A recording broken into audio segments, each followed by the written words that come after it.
열왕기상 14장 1절로 20절까지의 말씀 한 목소리로 말씀 합독하시겠습니다. 그때에 여로보암의 아들 아비야가 병든지라 여로보암이 자기 아내에게 이르되 청하건대 일어나 변장하여 사람들이 그대가 여로보암의 아내임을 알지 못하게 하고 실로로 가라. 거기 선지자 아이야가 있나니 그는 이전에 내가 이 백성의 왕이 될 것을 내게 말한 사람이니라. 그대의 손에 떡 10개와 과자와 꿀 한 병을 가지고 그에게로 가라. 그가 그대에게 이 아이가 어떻게 될지를 알게 하리라. 여로보암의 아내가 그대로 하여 일어나 실로로 가서 아이야의 집에 이르니 아이야는 나이가 많아 눈이 어두워 보지 못하더라. 여호와께서 아이야에게 이르시되 여로보암의 아내가 자기 아들이 병들었으므로 내게 물으러 오나니 너는 이러이러하게 대답하라. 그가 들어올 때에 다른 사람인 체함이니라. 그가 문으로 들어올 때에 아이야가 그 발소리를 듣고 말하되 여로보암의 아내여 들어오라. 내가 어찌하여 다른 사람인 체하느냐. 내가 명령을 받아 흉한 일을 내게 전하리니 가서 여로보암에게 말하라. 이스라엘의 하나님 여호와의 말씀이 내가 너를 백성 중에서 드러내 백성 이스라엘의 주권자가 되게 하고 나라를 다윗의 집에서 찢어내어 내게 주었거늘 너는 내 종 다윗이 내 명령을 지켜 전심으로 나를 따르며 나 보기에 정직한 일만 행하였음과 같이 아니하고 내 이전 사람들보다도 더 악을 행하고 가서 너를 위하여 다른 신을 만들며 우상을 부어 만들어 나를 노엽게 하고 나를 내 등에서 버렸도다.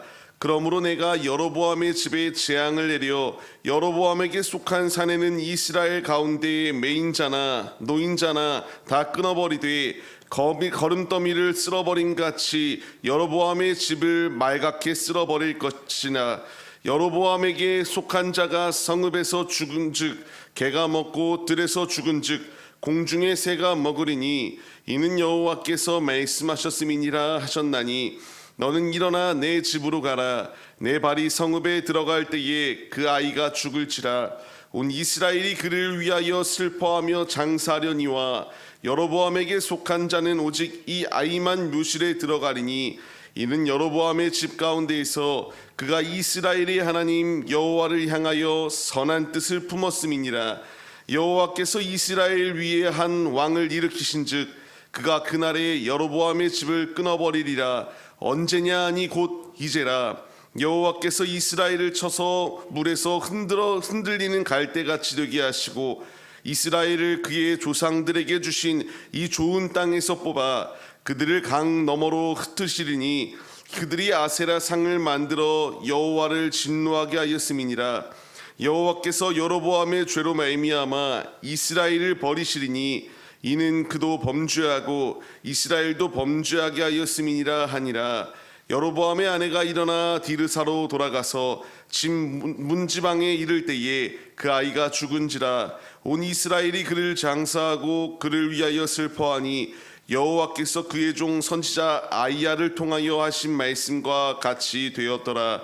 여로보암의 그 남은 행적 곧 그가 어떻게 싸웠는지와 어떻게 다스렸는지는 이스라엘 왕 역대 지략에 기록되니라. 여로보암이 왕이 된 지 22년이라. 그가 그의 조상들과 함께 잠에 그의 아들 나답이 대신하여 왕이 되니라. 아멘. 할렐루야. 오늘도 예배의 자리 가운데 모이신 성도님들 주님의 이름으로 환영하고 축복합니다. 오늘 같이 나눌 말씀의 제목은 진실은 승리합니다 라는 말씀의 제목 가운데서 은혜를 나누려고 합니다. 진실은 아무리 감추어져 있는 것처럼 보여도 승리할 수밖에 없습니다. 거짓이 진짜인 것처럼 행동하고 거짓이 승승장구해 보이는 모습처럼 보인다 할지라도 결국 진리는 패배하지 않습니다. 승리할 수밖에 없음이 분명히 나타나고 있습니다. 성경 말씀들을 통하여 그렇기에 우리가 그 진실된 주님의 말씀 안에 거할 것을 우리에게 분명히 말씀하여 주시고 있습니다. 오늘 말씀을 보시게 되면은 이제 여로보암의 아들 아비야가 병이 들었습니다. 그냥 병든 정도가 아니라 중병에 들어 이제 죽을 순간이 그 앞에 다가오게 됩니다.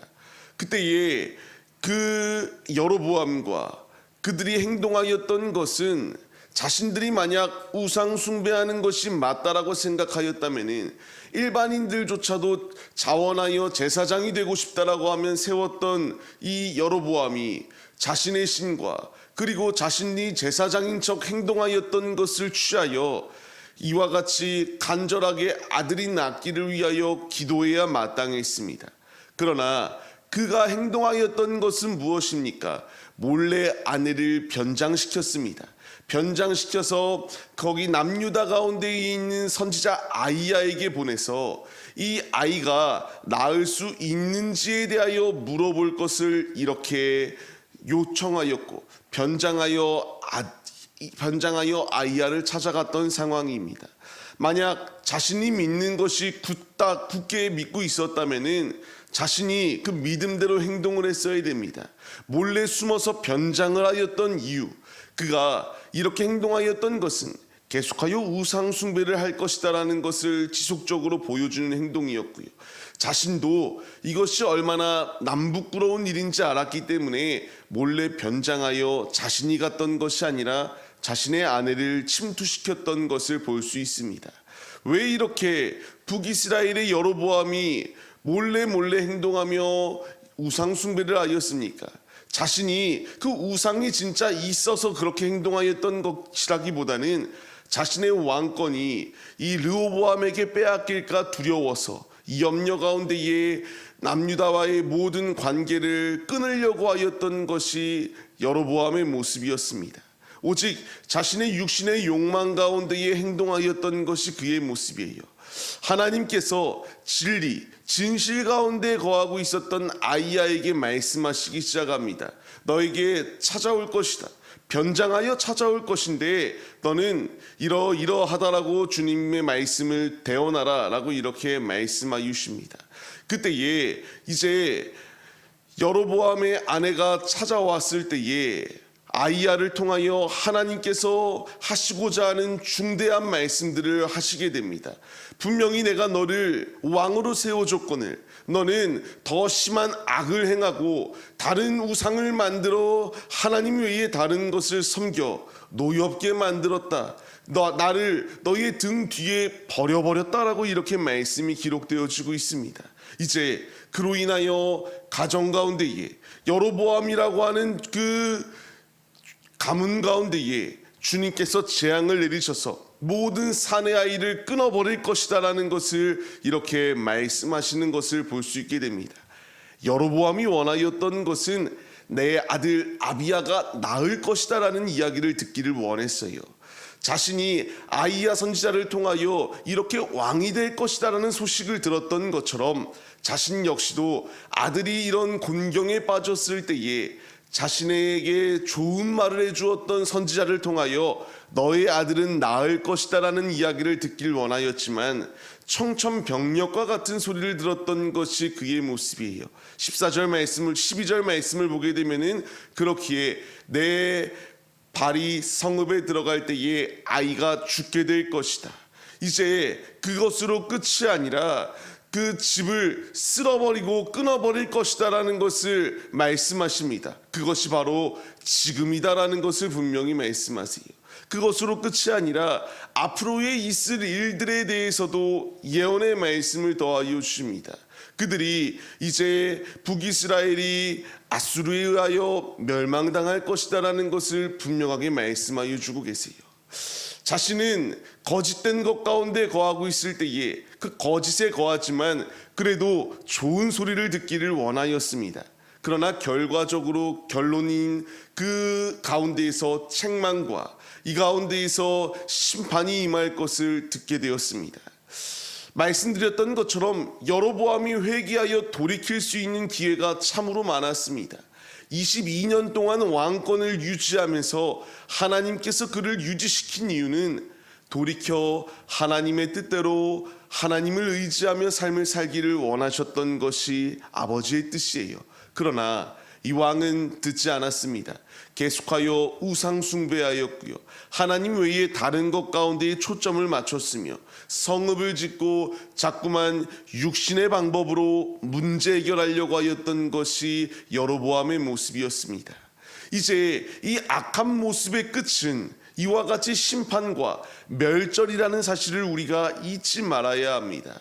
우리의 삶을 적용해 봐야 돼요. 지금 우리의 모든 삶 가운데에서 내가 아버지의 말씀에 순종하기로 지금 결단하고 있는가? 아버지께 온전히 우리의 중심을 맡기고 있는가를 돌아봐야 됩니다. 여로보암은 아버지께 중심을 드렸던 것이 아니라 육신의 소욕을 쫓아 마귀의 종된 노릇하여 심판과 멸절의 자리 가운데 거하였습니다. 우리 역시 그 길을 동일하게 걸어가게 된다면 하나님의 뜻과 상관없는 자는 끊어질 수밖에 없음을 우리가 잊지 말아야 됩니다. 우리가 분명히 얻어야 될 교훈이 있지 않겠습니까? 13절 말씀을 보게 되면은 유일하게 그 가문, 여로보암의 가문 가운데에서 이 아비야라고 하는 아이만 그 묘실에 들어갈 수 있도록 은혜를 더하여 주셨습니다. 왜 그런 은혜가 임하였게 되었는가? 하나님을 향하여 선한 뜻을 품었기 때문이다. 오직 주님의 나라에 들어갈 수 있는 것, 주님의 은택을 입을 수 있는 것, 그 길은 하나님이 원하시는 뜻대로 선한 마음을 품고 주님께 중심을 드리는 자가 이런 은택을 입을 수 있다는 사실을 말씀해 주세요. 우리에게 필요한 것은 여로보암과 같이 불순종하는 것이 아니라 하나님을 사모하며 하나님의 뜻을 이루어 나가기 위하여 중심을 다하여 주께 나아가는 믿음의 모습이 우리에게 있어야 됩니다. 간절히 바라옵기는 우리가 죄악된 자리 가운데에 죄악을 선택하여 책망받고 끊어지는 심판의 자리 가운데 거하는 것이 아니라 주님을 사모하여 주님의 은혜의 품 가운데에 우리가 거하기로 힘쓰시는 하나님의 자녀들이 되시기를 주님의 이름으로 간절히 축원합니다. 들어갈 수 있었던 자는 선한 마음을 품고 주님께 온 중심을 드리는 자가 들어갈 수 있었다. 우리 역시 주님께 중심을 드릴 때여야지만이 들어갈 수 있다는 사실을 분명히 말씀해 주세요. 이사야서 59장의 말씀을 보시기 바랍니다. 하나님께서 손이 짧아서 구원치 못하시는 것도 아니다라고 말씀하세요. 귀가 둔하여서 듣지 못하는 것도 아니다라고 말씀하십니다. 왜 우리가 이렇게 고통 가운데 놓일 수밖에 없는가? 죄악 때문이다라는 것을 분명히 말씀하십니다. 하나님은 여로보암가에 있었던 죄악의 담을 무너뜨리려고 하셨습니다. 그러나 그는 끝까지 죄악의 담을 쌓아 나갔습니다. 결국 하나님의 말씀을 듣지 아니하였던 것은 사람이었습니다. 이제 우리에게 이 말씀이 동일하게 적용되어집니다. 하나님은 하시지 못할 것이 없으세요. 전능하신 주님께서 모든 것을 하실 수 있습니다. 내가 순종하여 주님의 도구로 쓰임 받느냐, 아니면 계속하여 불순종하여 주님께 이와 같이 책망받는 자리 가운데 거할 것이냐, 선택의 기로 가운데에 우리가 섰습니다. 간절히 바라옵기는 우리가 오직 주님만을 선택하여 믿음의 길을 걸어가 주님 안에 영생의 축복, 주님 안에 구원의 은혜를 누리시는 하나님의 자녀들이 다 되시기를 주님의 이름으로 간절히 축원합니다. 오늘의 말씀 가운데서 두 인물이 나올 때에 주님 품으로 들어갈 수 있었던 길은 오직 주를 사모하며 나아가는 자에게 임하였던 은혜이다라는 사실을 잊지 마시고, 우리도 오직 주님 나라 들어가는 그 순간까지 변절자가 아니라 끝까지 주님만을 사랑하여 주님의 은혜의 장중에 품어지는 하나님의 자녀들이 다 되시기를 주님의 이름으로 간절히 축원합니다.